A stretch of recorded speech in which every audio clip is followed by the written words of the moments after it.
हाय। मैंने पढ़ाई के दौरान कुछ चीज़ें नोटिस की हैं जाने अनजाने में, जो कि पढ़ाई को मैं काफ़ी एंजॉय करता हूँ। कभी उसे मैंने बर्डन की तरह लिया नहीं कि मेरे ऊपर बोझ है उसका।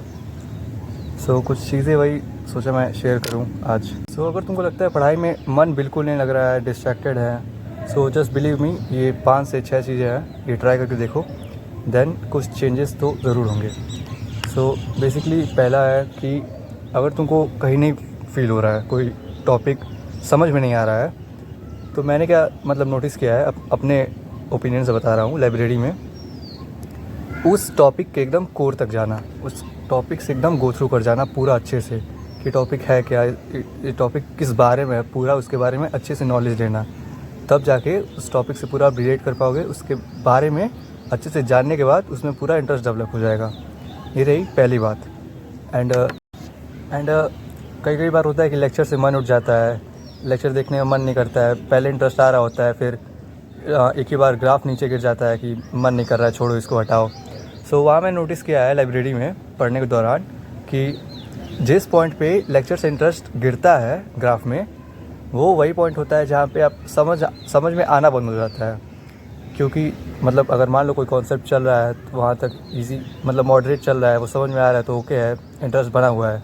लेकिन जहाँ वो मॉडरेट से थोड़ा सा ऊपर गया, वहाँ से इंटरेस्ट गिरने लगता है और लेक्चर से मन उठ जाता है।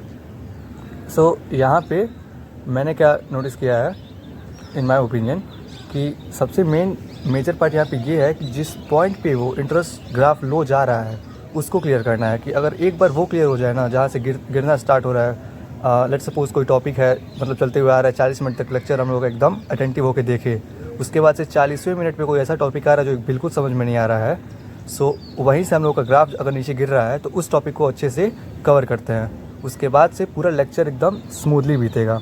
ये मैंने नोटिस किया है। अगर एक बार जो चीज़ नहीं समझ में आ रही है, जहाँ से मतलब ग्राफ गिर रहा है, उसको अच्छे से एक बार कर लो तो सब आसान हो जाता है। पूरा लेक्चर एकदम अच्छे से गो थ्रू कर सकता है आदमी, एकदम अच्छे से मक्खन बीतता है पूरा लेक्चर, मज़ा भी आता है पढ़ने में। एंड तीसरा, ये मेरा फेवरेट पार्ट है, बिकॉज इसमें थोड़ा मैनिपुलेशन का गेम आ जाता है। कि देखो, अगर मान लो मैं पढ़ रहा हूँ, लेट्स सपोज कोई सेशन मैंने लिया है, 3 घंटे का कोई सेशन मुझे कंप्लीट करना है अपना, 2-3 लेक्चर या दो DPP। टू बी ऑनेस्ट, पढ़ने का किसी को उतना मन नहीं करता है। कि कोई बहुत कम लोग होते हैं इनको हाँ पढ़ने में सच में मज़ा आता है, या फिर दिन भर वो पढ़ते जा रहे हैं तो एकदम इन्जॉय कर रहे हैं पढ़ाई को। मैं क्या करता हूँ, मैं झूठ नहीं बोलूँगा, थोड़ा सा अपने माइंड को मैनिपुलेट करता हूँ कि अगर मुझे बर्नआउट नहीं हो रहा है, जैसे लेट्स सपोज अगर मैं 1 घंटा पढ़ रहा हूँ, तो अगर मुझे बर्नआउट हो रहा है तब तो मैं उठ जाऊँगा ब्रेक लेने के लिए। लेकिन अगर मैंने ब्रेक ले रहा हूँ तो मैं अपने दिमाग को मतलब काइंड ऑफ कह सकते हैं मैनिपुलेट करता हूँ कि पढ़ ले। भले मुझे पढ़ने का मन नहीं है, मुझे नहीं पढ़ना है, मुझे पता है कि अंदर से कि उठ के जाओ यार, कौन पढ़े, हटाओ इसको। लेकिन मैं ये नोटिस किया हूँ, अपने से कई बार करते हुए आ रहा हूँ, कि अगर एक बार फेक कर सकते हैं हम उस सिनेरियो को, कि झूठा दिलासा दे दे अपने दिमाग को कि अरे पढ़ ले यार, मज़ा आएगा, पढ़ ले, एक बार ब्रेक ले गया सब खत्म हो जाएगा, पढ़ ले, खुद को कैसे भी बस पुश करेंगे ना, तो उसके बाद से सही में उस ब्रेक से मन उठ ही जाएगा कि हाँ कौन अब ब्रेक ले, फिर बाहर जाए, फिर वो जो चीज़ में हम लोग को मज़ा आने वाला था कि दोस्तों से बात करेंगे, कुछ एंजॉय करेंगे, खाएंगे पिएंगे, उससे ही मन उठ जाएगा। और एक बार मतलब इस झूठे दिलासे से ब्रेन को देने से कि बस मैनिपुलेट कर लें खुद के लिए कि पढ़ ले भाई, थोड़ा सा टाइम है, बस पढ़ ले, तो उसमें सच में फ़ायदा होता है, मैंने नोटिस किया है।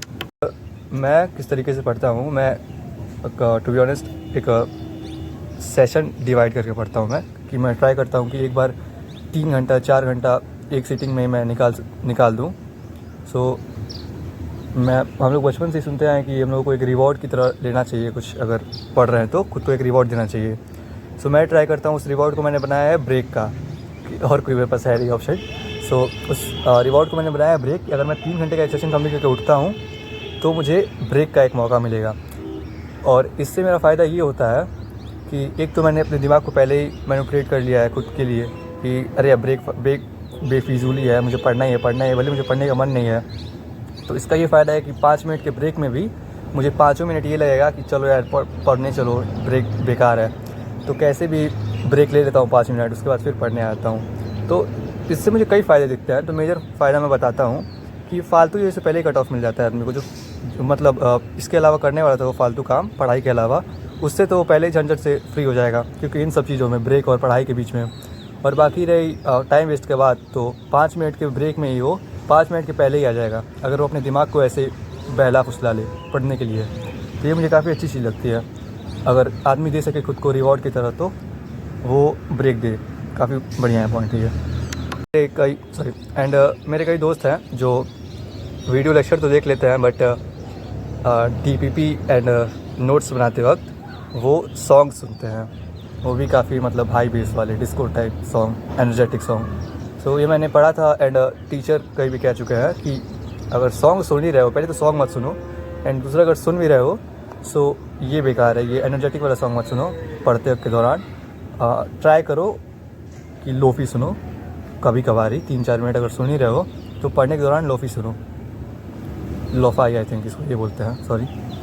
एंड मैं जो करता हूँ वो मैं बता रहा हूँ, मैं ना सॉन्ग सुनता हूँ ना कुछ लोफी वोफी कुछ नहीं सुनता हूँ। मैं सुनता हूँ कैसे इसको बोलते क्या है, जैसे मैं सुनता हूँ रेन साउंड, एंड इसको अलग अलग वेरिएंट में आप सुन सकते हैं। जैसे जो मैं कर रहा हूँ वो बता रहा हूँ मैं सुनता हूँ rain sound and water waves के साउंड हो गया, रिवर फ्लोट जैसे रिवर जो बह रहा है उसका साउंड हो गया, उसके बाद से विंड का साउंड हो गया, और बाकी कई कई ऐसे साउंड्स आते हैं, म्यूज़िक, सॉन्ग नहीं कह रहा हूँ, म्यूज़िक, जो सच में पढ़ाई के लिए मतलब सबकॉन्शियस माइंड को प्रेज़ करते हैं। सो ये ट्राई कर सकते हो, 5 पॉइंट मुझे ये अच्छा लगा। सो हाँ, एंड सबसे last but not the least कि अगर बायो पढ़ रहे हो या फिर केमिस्ट्री या फिर ऐसा कोई थ्योरेटिकल टॉपिक पढ़ रहे हो जिसमें तुमको लगता है कि हाँ पॉइंट है, एंड तुमको आलस आ रहा है कि इतना पॉइंट है, कौन इसको रिवाइज़ करे, क्या ही करे, इतना झंझट। सो एक 10 रुपये की डायरी आती है, पॉकेट डायरी। सो मैं क्या करता हूँ, उस डायरी में बुलेट पॉइंट के साथ एक पेज का मतलब एक पेज तो इतना बड़ा A4 शीट रहेगा और वो डायरी इतनी बड़ी पॉकेट डायरी। सो मैं क्या करता हूँ, उस डायरी में जो बुलेट पॉइंट के साथ सारे मेजर पॉइंट लिख लेता हूँ। इससे क्या होता है, कई फ़ायदे हैं मेरे, मेजर फ़ायदा बता देता हूँ।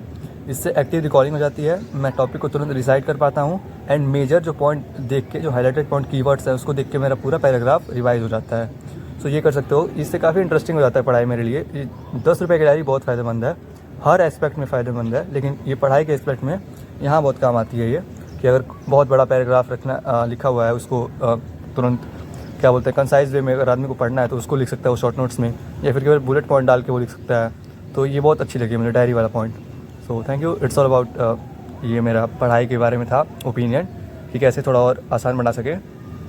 अगर इन फ्यूचर और आइडियाज़ आते हैं तो और मैं शेयर कर दूँगा। बाकी पढ़ते रहिए, धन्यवाद।